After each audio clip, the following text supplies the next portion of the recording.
خداوند کے زندہ پاک کلام میں سے خروج کی کتاب اس کا 25 باب، خیمہ اجتماع کے لیے نذرانے اور ہدیے۔ اور خداوند نے موسیٰ کو فرمایا، بنی اسرائیل سے یہ کہنا کہ میرے لیے نذر لائیں، اور تم انہی سے میری نذر لینا جو اپنے دل کی خوشی سے دیں۔ اور جن چیزوں کی نذر تم کو ان سے لینی ہے وہ یہ ہیں: سونا اور چاندی اور پیتل اور آسمانی اور ارغوانی اور سرخ رنگ کا کپڑا اور باریک کتان اور بکری کی پشم اور مینڈھوں کی سرخ رنگی ہوئی کھالیں اور تخس کی کھالیں اور کیکر کی لکڑی اور چراغ کے لیے تیل اور مسح کرنے کے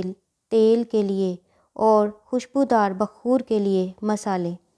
اور سنگ سلیمانی اور افود اور سینہ بند میں جڑنے کے نگینے۔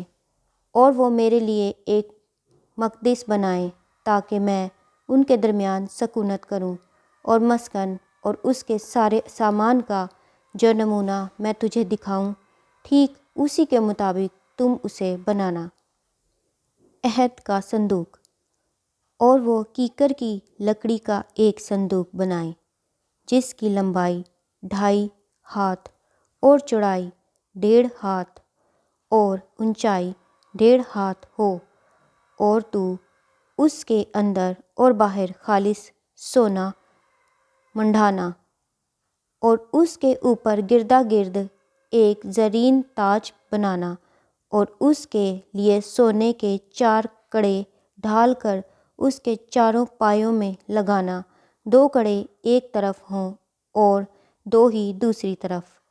اور کیکر کی لکڑی کی چوبیں بنا کر ان پر سونا منڈھانا، اور ان چوبوں کو صندوق کے اطراف کے کڑوں میں ڈالنا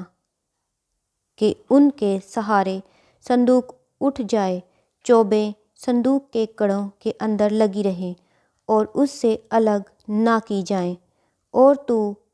اس شہادت نامہ کو جو میں تجھے دوں گا اسی صندوق میں رکھنا، اور تو کفارہ کا سرپوش خالص سونے کا بنانا جس کا طول 2.5 ہاتھ اور عرض 1.5 ہاتھ ہو، اور سونے کے 2 کروبی سرپوش کے دونوں سروں پر گھڑ کر بنانا، ایک کروبی کو ایک سرے پر اور دوسرے کروبی کو دوسرے سرے پر لگانا، اور تم سرپوش کو اور دونوں سروں کے کروبیوں کو ایک ہی ٹکڑے سے بنانا، اور وہ کروبی اس طرح اوپر کو اپنے پر پھیلائے ہوئے ہوں کہ سرپوش کو اپنے پروں سے ڈھانک لیں، اور ان کے منہ آمنے سامنے سرپوش کی طرف ہوں۔ اور تو اس سرپوش کو اس صندوق کے اوپر لگانا، اور وہ عہد نامہ جو میں تجھے دوں گا اسے اس صندوق کے اندر رکھنا، وہاں میں تجھ سے ملا کروں گا، اور اس سرپوش کے اوپر سے اور کروبیوں کے بیچ میں سے جو عہد نامہ کے صندوق کے اوپر ہوں گے، ان سب احکام کے بارے میں جو میں بنی اسرائیل کے لیے تجھے دوں گا تجھ سے بات چیت کیا کروں گا۔ نذر کی روٹیوں کے لیے میز۔ اور تو 2 ہاتھ لمبی اور 1 ہاتھ چوڑی اور 1.5 ہاتھ اونچی کیکر کی لکڑی کی ایک میز بھی بنانا، اور اس کو خالص سونے سے منڈھانا، اور اس کے گردا گرد ایک زرین تاج بنانا، اور اس کے چوگرد 4 انگل چوڑی ایک کنگنی لگانا، اور اس کنگنی کے گردا گرد ایک زرین تاج بنانا، اور سونے کے 4 کڑے اس کے لیے بنا کر ان کڑوں کو چاروں کونوں میں لگانا جو چاروں پایوں کے مقابل ہوں گے۔ وہ کڑے کنگنی کے پاس ہی ہوں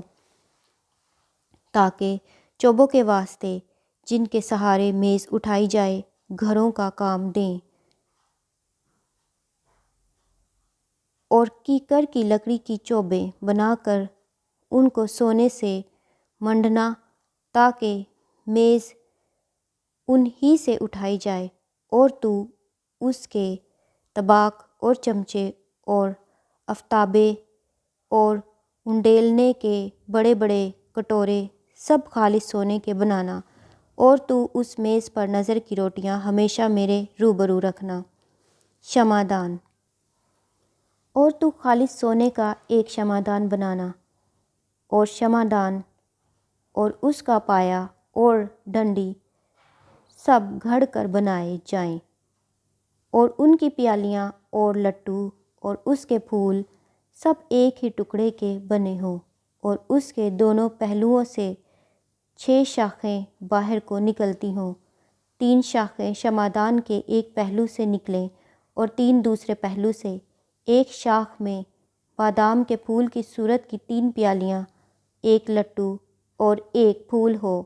اور دوسری شاخ میں بھی بادام کے پھول کی صورت کی 3 پیالیاں، ایک لٹو اور ایک پھول ہو۔ اسی طرح شمعدان کی 6 شاخوں میں یہ سب لگا ہوا ہو، اور خود شمعدان میں بادام کے پھول کی صورت کی 4 پیالیاں اپنے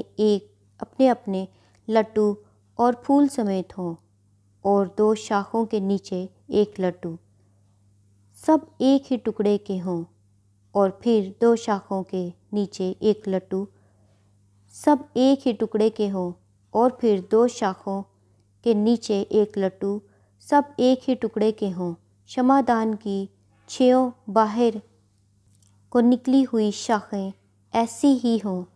یعنی لٹو اور شاخیں اور شمعدان سب ایک ہی ٹکڑے کے بنے ہوں۔ یہ سب کا سب خالص سونے کے ایک ہی ٹکڑے سے گھڑ کر بنایا جائے، اور تو اس کے لیے 7 چراغ بنانا، یہی چراغ جلائے جائیں تاکہ شمعدان کے سامنے روشنی ہو، اور اس کے گلگیر اور گلدان خالص سونے کے ہوں۔ شمعدان اور یہ سب ظروف ایک کنتار خالص سونے کے بنے ہوئے ہوں، اور دیکھ تو ان کو ٹھیک ان کے نمونہ کے مطابق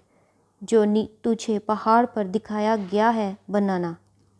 خداوند کے زندہ پاک کلام کے پڑھے اور سنے جانے پر خداوند کی خاص برکت ہو۔ خداوند کا شکر ہو، آمین۔